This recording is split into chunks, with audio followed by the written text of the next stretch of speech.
Olá, bem-vindo ao canal da Escola de Saúde Mental Dr. Lincoln Andrade. Eu sou o Dr. Lincoln Andrade, sou médico psiquiatra na cidade de Curitiba e aqui nesse canal eu trago toda semana um vídeo novo a respeito de assuntos de saúde mental e qualidade de vida. Se você se interessa por esses assuntos, se inscreva no canal, clique na sineta para ativar as notificações e nos acompanhe por aqui. No vídeo de hoje eu vou falar a respeito de insônia.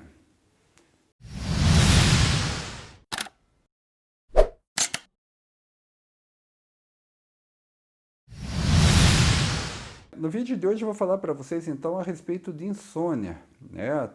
Algo que hoje em dia é considerado praticamente uma epidemia pelo número de pessoas que esse problema afeta, né? Isso no mundo inteiro, não só aqui no nosso país. Então, assim, eu vou começar falando um pouquinho a respeito de definição, né? O que é insônia, né? O que a gente chama normalmente de insônia? Insônia é um problema, um distúrbio do sono que se manifesta ou por dificuldade de adormecer, que é chamado de insônia inicial, ou dificuldade de manter o sono, chamado de insônia de manutenção, que é aquela condição em que a gente fica despertando ao longo da noite, ou acorda no meio da noite, fica com dificuldade de reiniciar o sono, e a insônia chamada de despertar precoce, que é quando a gente acorda antes do horário normal do nosso despertar, e a gente não consegue mais reiniciar o sono, né? Então, quando nós temos essa condição de dificuldade para adormecer, dificuldade para manter a noite de sono, ou um despertar precoce, a gente tem aquilo que é denominado de insônia, mas com algumas outras características, né, que é o prejuízo diurno que a pessoa tem. Então, uma pessoa que está passando por problemas de insônia, ela pode ficar durante o dia com fadiga, né, com uma sensação de cansaço, sonolência, humor irritado, desânimo, um certo estado depressivo, e também nos sujeita a acidentes, né? Pessoas, dependendo do tipo de atividade profissional da pessoa, podem acontecer até acidentes graves. Então, a insônia, em resumo, ela é caracterizada pela condição de ou não consegue adormecer facilmente, ou não consegue se manter dormindo, ou acorda precocemente, acompanhada de distúrbios durante o dia. A insônia, as causas da insônia são bastante variadas, né? A insônia ela se subdivide em insônia primária, que é quando a pessoa tem uma insônia que não tem assim um motivo muito bem definido, normalmente é ligado a questões de hábitos, comportamentos, como por exemplo ficar até tarde utilizando um computador, utilizando um telefone celular, e uma série de outros hábitos que podem prejudicar o sono.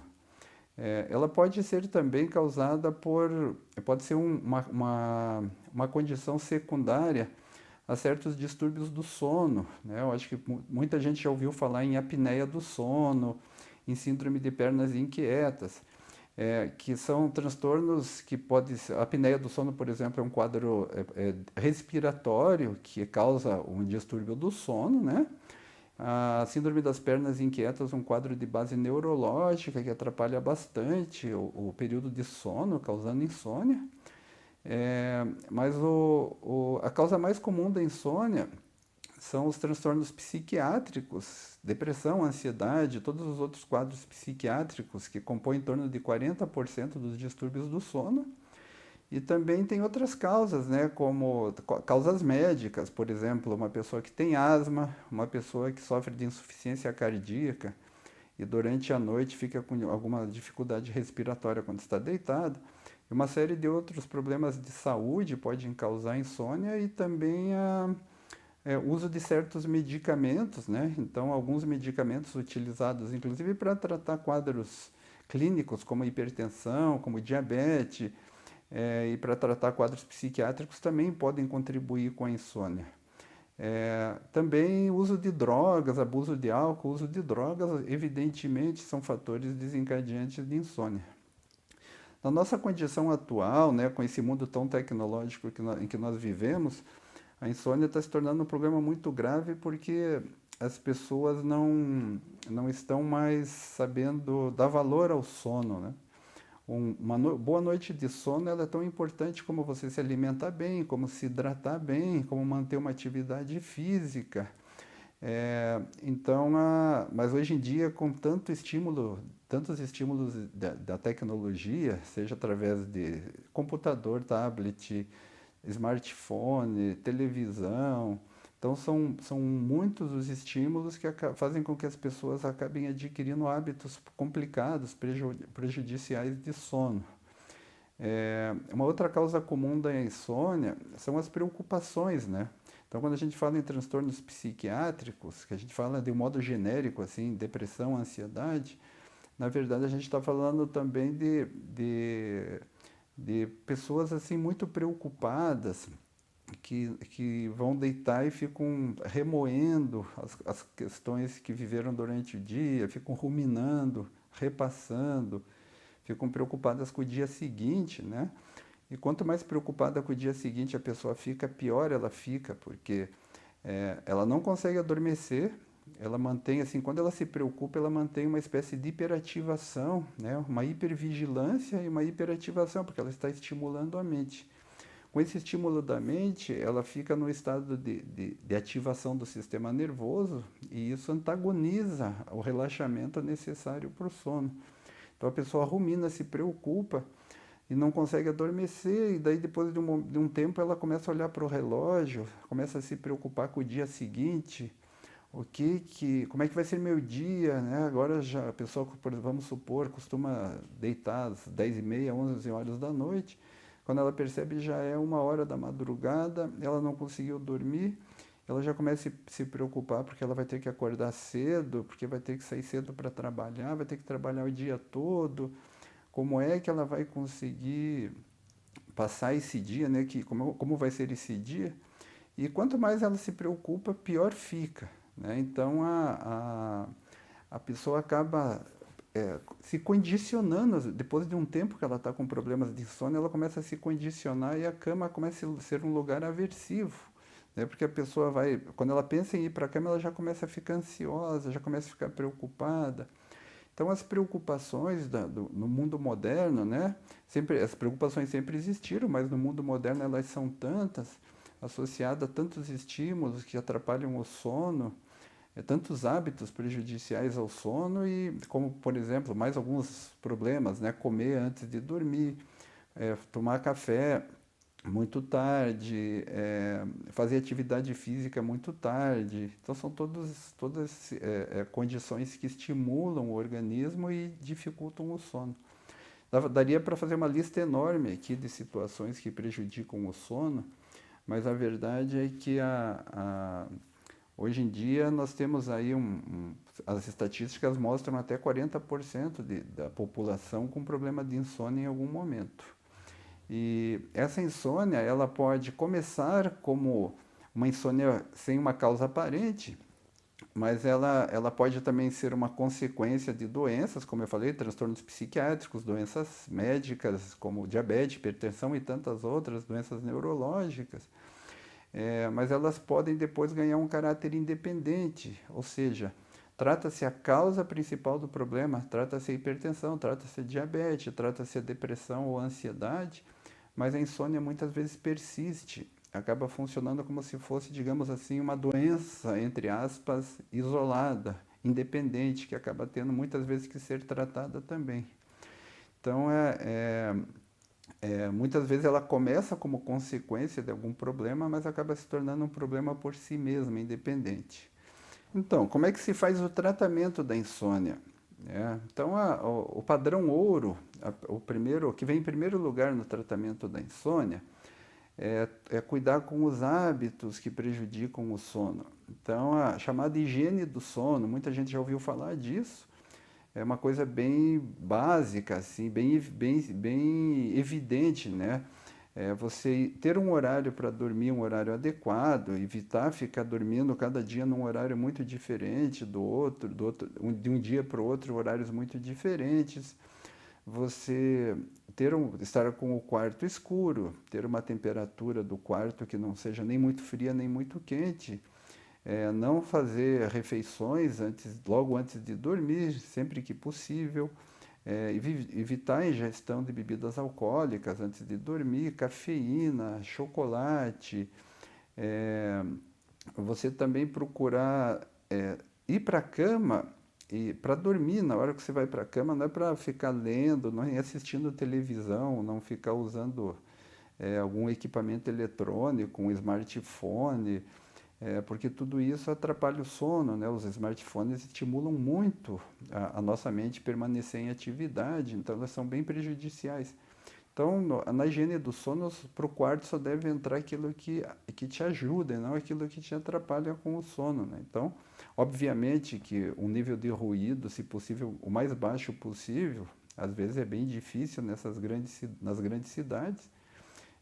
Às vezes precisa até usar alguns dispositivos assim que se encontram em farmácias que você coloca nos ouvidos e diminui bastante o nível de ruído que chega até os ouvidos. Então, esses são os cuidados de higiene do sono. Uma segunda linha de tratamento seria aquilo que a gente chama de uma terapia cognitiva para insônia, que é para você trabalhar outras questões que envolvem o sono.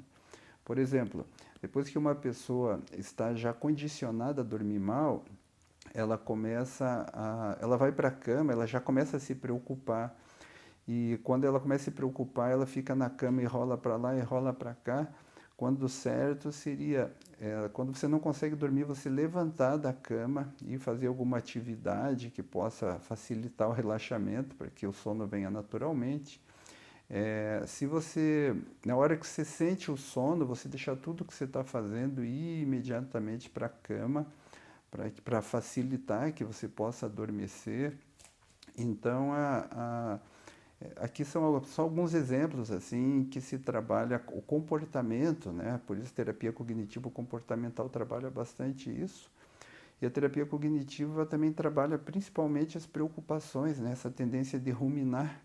Então envolve você aprender a lidar, acalmar a mente, né? Acalmar bem a mente dessas preocupações e fazer o relaxamento do corpo. Então a terapia cognitiva é uma outra forma bem eficaz. Técnicas de relaxamento que antecedem o sono também ajudam bastante. E medicamentos, né? Existe assim, uma grande quantidade de medicamentos com efeito hipnótico, né? Que é o efeito indutor do sono. Então, existem várias classes farmacológicas que podem ser utilizadas. O tempo de uso desses medicamentos varia muito, porque o ideal é que se use durante pouco tempo. O ideal é que todo mundo pudesse aprender técnicas boas de relaxamento e também aprender fazer uma terapia cognitiva para poder melhorar espontaneamente o seu sono. Como nem sempre isso é possível, né, por uma questão de disponibilidade e também de custo, então os medicamentos também são muito utilizados. Quando é uma insônia, algo temporário, uma questão situacional que está causando insônia, um medicamento por uso de curto prazo costuma ser bastante eficaz. Né? Como a insônia muitas vezes é um problema por si mesma e às vezes de muito longo prazo, acaba fazendo com que o uso de medicamento muitas vezes seja muito prolongado também. Apesar de que o ideal não seria que não precisasse, mas muitas vezes há sim necessidade. As classes farmacológicas são várias, acho que não vem ao caso a gente entrar nesses detalhes aqui. Acho que o mais importante é assim, se você percebe que tem um problema de insônia, procure se informar, procure ler um pouquinho a respeito sobre como você pode melhorar o teu sono de um modo espontâneo. Né? Se você tem um transtorno psiquiátrico, aí que está te causando um grande sofrimento e causando uma insônia grande, procura um psiquiatra para te ajudar, porque vai melhorar bastante o teu estado emocional, melhora o sono, né? Vai tratar a insônia também. E, e assim, se você tem um quadro, um transtorno orgânico, por exemplo, você tem problemas com roncos muito fortes, você tem existe uma suspeita de que você está respirando muito mal à noite. Às vezes o marido, a esposa falam, nossa, você ronca muito, e às vezes dá a impressão que você para de respirar em certos momentos. Você tem uma grande chance de estar sofrendo de apneia do sono, o que é mais comum inclusive em pessoas obesas, mas não só em obesas. Aí é bom procurar um médico, né, um pneumologista, para fazer uma avaliação bem feita, ou um otorrinolaringologista, para verificar se você não está com uma insônia causada por um distúrbio respiratório, né, causando um distúrbio do sono. Se você tem problemas com pernas inquietas, durante a noite você não, que fica incomodando, fica se movimentando sem parar, movimenta as pernas, às vezes o marido ou a esposa reclama, mas se isso é uma coisa repetitiva, você pode ter um distúrbio neurológico interferindo no seu sono. Então, se você tem problemas com insônia, faça alguma coisa, não fique simplesmente sofrendo e também usando subterfúgios, né? Muitas vezes a pessoa pega um medicamento sedativo da esposa, do marido, usa algum medicamento que já usou no passado sem critério. Então, procure não fazer isso, que isso acaba agravando e cronificando o problema da insônia. Na clínica Dr. Lincoln Andrade, a gente oferece o tratamento tanto com relaxamento, medicamento, né, ou mesmo a terapia cognitiva, né? A insônia é um problema extremamente frequente no nosso dia a dia de atendimento, né? Se quiser nos procurar, estaremos à disposição para fazer esse trabalho, né, ajudando a lidar com esse problema de insônia e poder voltar a ter boas noites de sono. Então, fui muito breve aqui, porque insônia é um assunto muito extenso em função da importância crescente que isso tem no dia a dia de profissionais de saúde mental e da população. Então, eu fui muito breve, certamente deixei muita coisa importante de fora. Se você tiver dúvida, entre em contato com a gente, manda um e-mail, né? O meu site é lincolnandrade.com.br. Você acha facilmente na internet, pode mandar um e-mail para a gente, pode botar seus comentários no vídeo, fazer perguntas, a gente sempre procura responder, né? A ideia é sempre levar uma informação de qualidade. E se você gostou do vídeo, clique no joinha, né? Se você gosta desses assuntos de saúde mental e qualidade de vida, se inscreva no canal, né? Ative a sineta, clique na sineta, ative as notificações. E nos acompanhe aqui, que a gente toda semana procura trazer um vídeo novo, ok? Obrigado pela atenção.